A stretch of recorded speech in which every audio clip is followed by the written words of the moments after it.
कि इन spite of और because of के डिफरेंस पे बेस्ड ये एग्जांपल है और इन्हीं को हमें समझना है कौन सा सही है कौन सा गलत है। तो ही पास्ड हिज एग्जाम्स, यहाँ पे दिया ही पास्ड हिज एग्जाम्स, वहां दे दिया इन स्पाइट ऑफ हिज टीचर, दूसरा दे दिया बिकॉज ऑफ हिज टीचर। अब दोनों में सही किसको मानना है तो मैं पहले ही बता दूं सही दोनों है, गलत दोनों में कोई नहीं है, लेकिन दोनों की मीनिंग में डिफरेंस है। थोड़ा सा ऊपर वाला आपको अजीब लगेगा पढ़ने में, लेकिन आइए मतलब समझा देता हूँ। आपको एक बात तो पता ही होगा कि जो बिकॉज ऑफ हम यूज करते हैं ये एक प्रेपोजिशनल फ्रेज है और इसका यूज करते हैं हम लोग रीजन बताने के लिए। इन स्पाइट ऑफ की अगर बात की जाए तो इन स्पाइट ऑफ भी एक प्रेपोजिशनल फ्रेज है और इसे हम यूज करते हैं कॉन्ट्रास्ट को शो करने के लिए। तो कॉन्ट्रास्ट का मतलब क्या है, टू अपोजिंग आइडियाज, तब आप इसको बता दें। अगर आप कॉज और इफेक्ट को रेफर करना चाहते हैं, क्योंकि बिकॉज का मतलब तो ही ना होता है बाय प्लस कॉज, इसकी वजह से कोई इफेक्ट आया है, रिजल्ट आया है, उसको दर्शाना चाहते हैं तो you will use because of, by the cause of.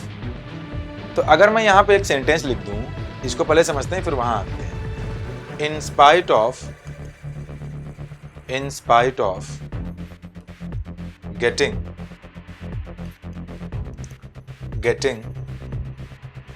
Good marks, मान लेते हैं मैंने ऐसा लिख दिया, आई कॉमन लिख दिया, ये एक प्रेपोजिशनल फ्रेज बन गया। इन spite of getting good marks मतलब कि अच्छे मार्क्स पाया। तो अब इन स्पाइट ऑफ क्या बताता है, कॉन्ट्रास्ट। तो कॉन्ट्रास्ट का मतलब अच्छे मार्क्स इन जनरल अगर कोई पाएगा तो क्या होगा, खुश होगा कि दुखी हो जाएगा।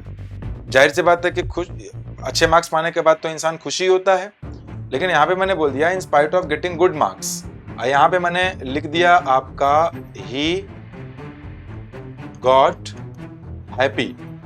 तो भाई अच्छे मार्क्स पाने के बाद तो कोई भी खुश हो जाएगा, तो यहाँ पे तो कोई कॉन्ट्रास्ट हुआ नहीं, तो इन स्पाइट ऑफ का यूज गलत हो गया यहाँ। अब आपको ये बताना पड़ेगा कि वो खुश तो हुआ, गॉट क्या होता है, ये चेंज इन स्टेट को बताता है। चेंज इन स्टेट का मतलब ये है कि पहले खुश नहीं था बाद में खुश हो गया है, तो कुछ तो हुआ ही होगा। तो जो हुआ है यही बताया गया कि getting good marks he got happy, तो इस वजह से ये हो गया, तो ये रीजन है, ये उसका रिजल्ट है। तो इन स्पाइट ऑफ की जगह पे हमें क्या लगाना पड़ेगा यहाँ पर, बिकॉज ऑफ, ठीक है ना। अब चलिए अगर मैं इन स्पाइट ऑफ ही वहां लगाना चाहता हूं तो यहाँ पे क्या लगाना पड़ेगा, ही गॉट अनहैप्पी या फिर ही गॉट सैड, कुछ ऐसा करना पड़ता है कि जो उल्टा होता है कि इन spite of getting good marks he got unhappy, अच्छे मार्क्स पाने के बावजूद भी वो दुखी हो गया, मतलब खुश नहीं हुआ। अब हम आते हैं इस एग्जाम्पल पे। इन स्पाइट ऑफ का मतलब होता है कॉन्ट्रास्ट, यही है। इसका मतलब क्या होता है कि हम यहाँ पे कॉज एंड इफेक्ट को दिखाना चाहते हैं। इसके बाद जो लिखा रहेगा कॉज रहेगा और उसका इफेक्ट वहां रहेगा। मैंने यहाँ पे बोला कि he passed his exam, so exam pass हो गया, तो व्हाई, क्यों पास हो गया, बिकॉज ऑफ हिज टीचर, यानी कि टीचर की वजह से। उसके पास होने का रीजन क्या था, उसके टीचर, यानी इसका ये मतलब निकला कि he had a good teacher. इसका मतलब तो ये निकला ना, he had a good teacher. अगर ये सेंटेंस आप लिखते हैं तो इसकी मीनिंग ये होगी। व्हाट अबाउट दैट वन, वहां पे बोला कि he passed his exam in spite of his teacher, मतलब कॉन्ट्रास्ट है। तो इसका हिंदी अगर देखा तो ऐसे ही बनेगा ना कि ऐसा टीचर होने के बावजूद भी वो एग्जाम पास कर गया।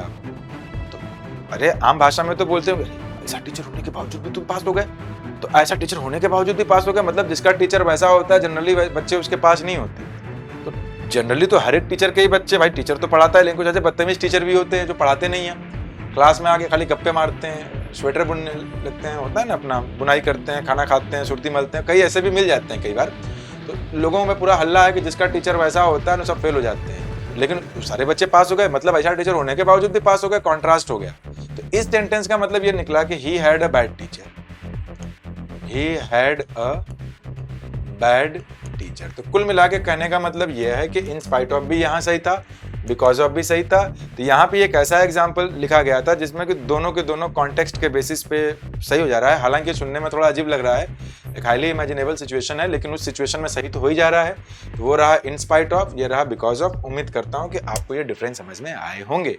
Thank you.